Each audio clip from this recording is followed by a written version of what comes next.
Es biólogo molecular, es doctor en ciencias químicas, es docente de la UBA, es miembro del directorio del CONICET, es autor de infinidad de papers y trabajos que han sido publicados en medios internacionales. Pero ante todo es una mente inquieta, que es lo que lo vuelve fascinante para la gente que, supongo que como ustedes y yo, de ciencia sabe poco o toca de oído, ¿no? Yo mencionaba al principio el hecho de que es cinéfilo, y conversábamos hace un rato antes de empezar esto, y vos te definías como un obsesivo. Alberto Kornblit, estamos hablando de Alberto Kornblit, y en un libro que publicaste recientemente, el No está bien, está mal, decís que tu obsesión llega a la cinefilia también, y que llevas un registro de las películas que has visto, ¿no? 2.200 decías entonces. ¿Qué vas ahora por las 2.500 por ahora? 2.400 estoy ahora. La televisión ayuda a ver más. Sí, claro. Alberto, en general, como acá fechamos el comienzo de los 40 años de democracia el 30 de octubre del 83, el día de la votación que resultó con Alfonsín presidente, en general siempre preguntamos, ¿dónde estabas el 30 de octubre del 83? ¿Quién eras? ¿Qué estabas haciendo? Estaba haciendo mi postdoctorado en la ciudad de Oxford, en Inglaterra, o sea que no pude, no voté. ¿No votaste? No voté. Y ese postdoctorado duró 3 años, y yo volví a la Argentina a fines del 84, más o menos cuando se cumplían 100 días más. O sea que no viví el periodo de las elecciones y estaba fuera del país. Pero además, esos 3 años incluyeron la Guerra de Malvinas. O sea, yo estuve en el país enemigo durante la Guerra de Malvinas. De hecho, el CONICET me cortó la beca, me dijo que me daba la oportunidad de irme a otro país de Europa, pero yo decidí quedarme y el sueldo me lo pagaron los ingleses. Digo, vos y yo pertenecemos a una generación, más allá hay una diferencia mínima de años, que en realidad no tenía una gran experiencia democrática, más bien sabíamos lo que era vivir en otro tipo de regímenes, pero no en democracia.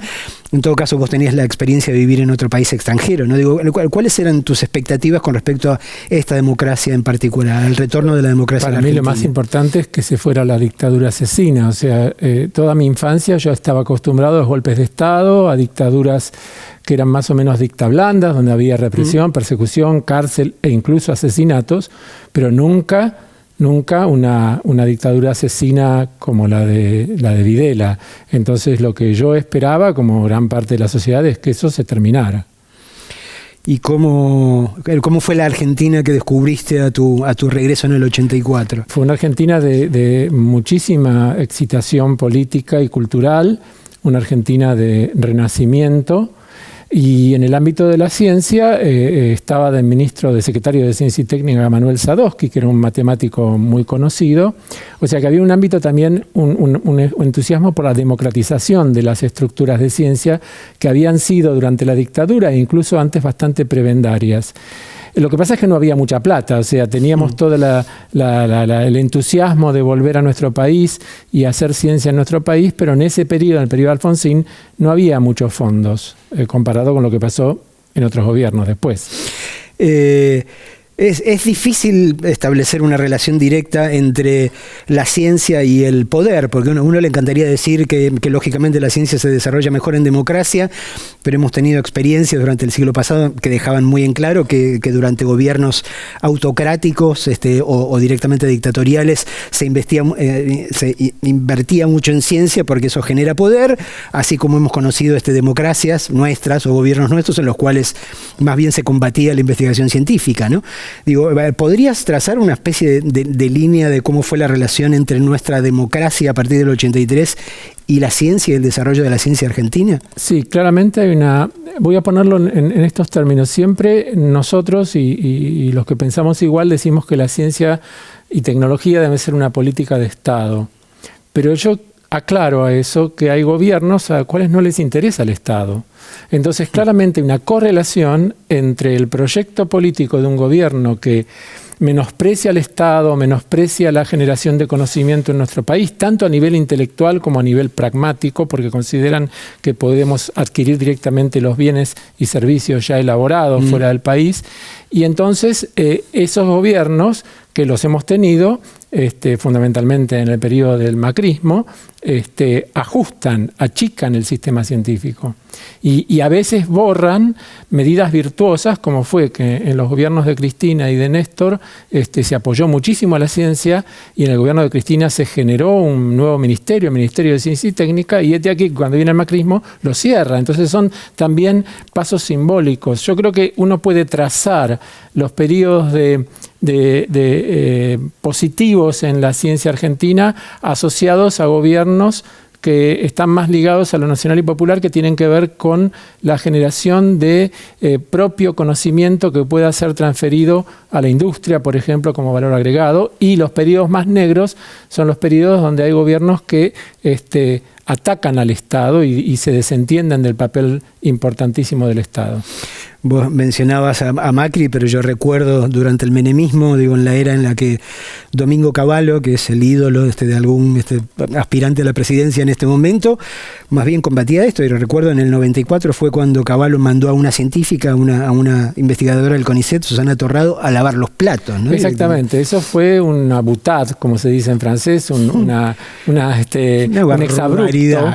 exabrupto que ponía en evidencia cuál es la ideología y las prioridades del sector que tiene las políticas económicas que propiciaba Cavallo. Por supuesto, siempre hay fuerzas contrapuestas e internas, ¿no? Yo creo que en el periodo de Menem y Cavallo quizás lo peor fue el ataque a la universidad pública, o sea, tratar de venderle a la población, como hoy gente que vende otros valores que son nefastos, venderle a la población de que las universidades públicas son lugares donde no se enseña bien, donde no se aprende bien, donde se hace política. Y yo siempre dije, ¿qué otra cosa podrías hacer en un lugar que se genera conocimiento que no sea también hacer política? La política no es una mala palabra. Entonces yo creo que durante ese periodo, además del exabrupto de Cavallo y de cierta restricción presupuestaria, había una intención de desprestigiar a la universidad pública, justamente mintiendo sobre todo aquello en que la universidad pública es virtuosa, porque el 98% de la investigación científica del país se realiza en las universidades públicas. Los mejores arquitectos, los mejores escritores, los mejores físicos, los mejores matemáticos y los mejores ingenieros salen de la universidad pública. Es un lugar realmente de excelencia y reconocido internacionalmente. Entonces se atacaba, en realidad yo pienso que se atacaba para favorecer el negocio de las privadas. Volvamos un poco a la creación del Ministerio de Ciencia y a esta política, que creo que vale la pena de ser rescatada, porque después del periodo de menemista que mencionábamos y después de lo que significó la catástrofe de la Alianza, hubo una política de Estado que pasaba por el hecho de la repatriación de científicos, ¿no? Había una decisión política que decía, es importante para nosotros recuperar a tanta gente maravillosamente formada, como vos decías, en general en las universidades públicas, que habían sido víctimas de la diáspora por la falta de oportunidades, ¿no? Por supuesto, la repatriación de científicos fue un programa muy importante, pero también fue importante cuando asumió como ministro de Educación y de Ciencia Daniel Filmus el hecho de comprender casi contra la corriente que nosotros teníamos pocos doctores, pocos doctorados de las universidades, que había que aumentar el número de doctores, que había que ofrecer más cantidad de becas doctorales, en lugar de ajustar, todo lo contrario, expandir. No era mantener la cosa donde estaba, sino expandir y aumentar el número de ingresos a la carrera del CONICET. Y eso fue también muy importante. O sea que sí, tiene que ver con la concepción de país. Tiene que ver con la concepción de país. Nuestros científicos jóvenes tienen mucho para darle al país y han demostrado mucho, sobre todo en la pandemia. Durante la pandemia hubo una respuesta del sistema científico donde muchos dejaron de hacer lo que estaban haciendo en función de generar instrumentos, herramientas, kits de diagnóstico o buscar vacunas o entender cómo funcionaban las vacunas. Y eso fue fantástico porque demostró el potencial que tiene nuestra comunidad científica comprometida con el país.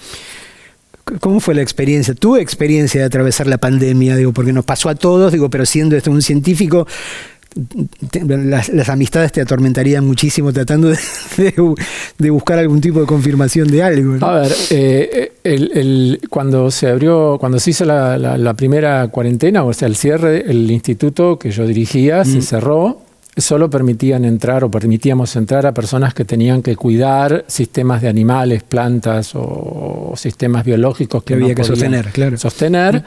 Y en un momento dado el Ministerio largó un programa para rápidamente generar grupos que estuvieran trabajando en temas de pandemia. Un grupo de nuestro instituto lo ganó, entre 80 grupos, y entonces esos sí entraban, esos jóvenes entraban a trabajar en un tema de pandemia. Pero eso a nivel de lo que es lo que hizo un retraso en cierta medida en las tesis doctorales. Pero el CONICET tuvo la iniciativa, y la verdad es que es también muy buena, de prorrogar un año más aquellas becas donde los 5 años habituales que tiene la persona incluyeron 1 o 2 de pandemia. Eso desde el punto de vista institucional. La verdad es que fue una época de mucho compromiso. Desde el punto de vista personal, yo el primer año, el 2020, disfruté de estar en mi casa, porque disfruté también de la suspensión de los viajes internacionales, que en mi caso son muy frecuentes, y entonces sentía que podía trabajar a través de Zoom, que es un instrumento que ya usábamos antes. Mucha gente descubrió el Zoom en pandemia, pero en particular en el CONICET, en las reuniones del CONICET, del directorio, ya lo usábamos. Y ese año lo disfruté. El segundo año, el 2021, ya no, porque a mí me empezó a agarrar la angustia de que no sabía cuándo se iba a terminar esto. Y la verdad es que mirando en retrospectiva, es muy importante cómo se terminó. Se terminó con las vacunas. Y las vacunas, cualquiera sea ella, porque todas eran buenas, las vacunas le demuestran a la humanidad que cuando uno se vacuna, no se vacuna por uno mismo, sino solidariamente con los otros. Y esto, que en la Argentina anduvo muy bien, es la clave de combatir el sinsentido de los antivacunas. Porque fíjense que ahora podés tener COVID, pero es un resfrío muy leve, casi asintomático, con síntomas muy leves. Y eso es todo obra y gracia de un plan de vacunación masiva. Entonces yo creo que también uno aprende de eso, porque uno sabía teóricamente que la vacunación era buena, pero ahora lo vimos. Ahora no estamos con barbijo vos y yo. Pero aún así, digo, así como durante todo ese proceso tuvimos que soportar a gente que cuestionaba la validez de las vacunas, digo, como lo mencionabas, sigue habiendo gente que echa sombra sobre lo que fue la política del Estado durante todo ese tiempo, ¿no? Digo, ¿vos cómo evaluarías ahora desde tu punto de vista? Yo era muy activo junto con otros colegas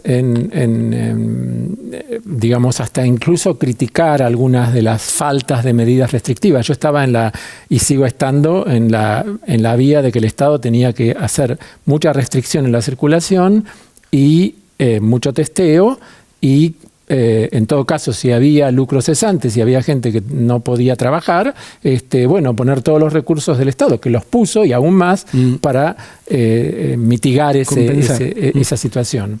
O sea que sí, fue un periodo muy activo, pero en el balance, como yo digo que la clave vino en la vacunación, en el balance y por supuesto también en lo que se hizo de construir nuevos salas de terapia intensiva y que no se saturaran los hospitales, como ocurría que la gente moría en la puerta de los hospitales en Italia o en Europa. Yo creo que en ese sentido, visto a la distancia, fue muy buena la política que se llevó en esos días.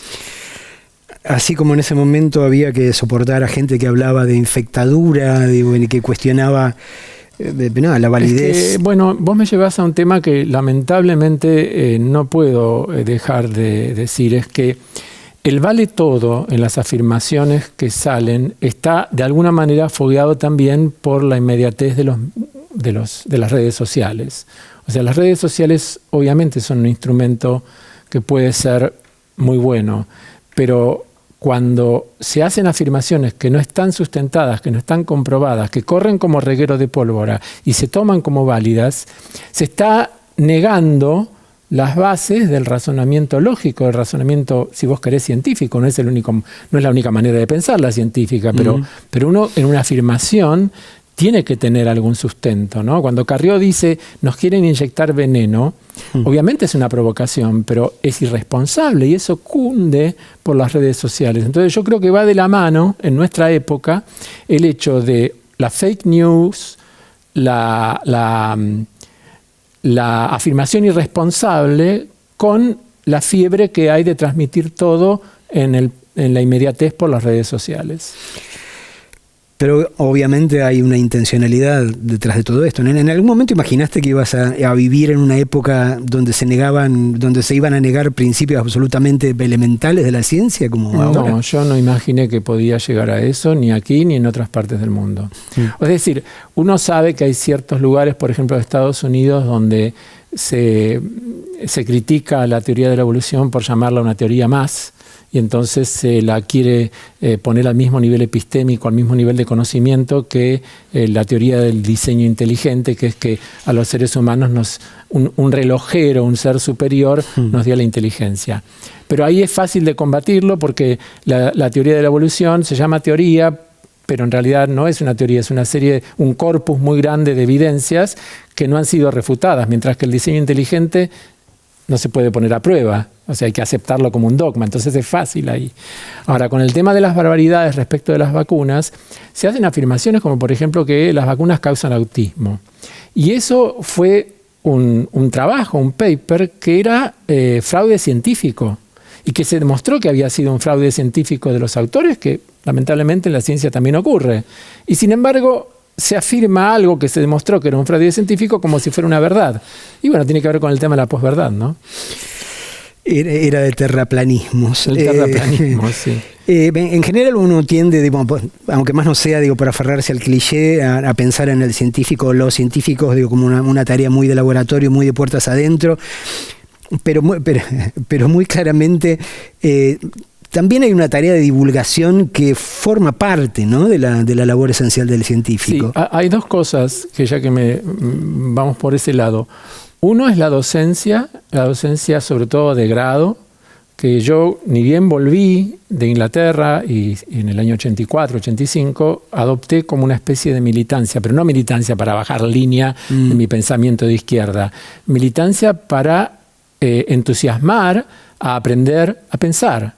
Y yo uso la biología molecular, pero digo lo mismo si usara el análisis matemático o Borges, me da lo mismo. El tema es ese entusiasmo por aprender a pensar, por cuestionar. Yo lo primero que les digo a los alumnos cuando entro entre 200 personas en la clase, lo primero que tienen que saber es que no tienen que creer todo lo que está escrito en los libros. Ustedes tienen que preguntarse por qué esto es así.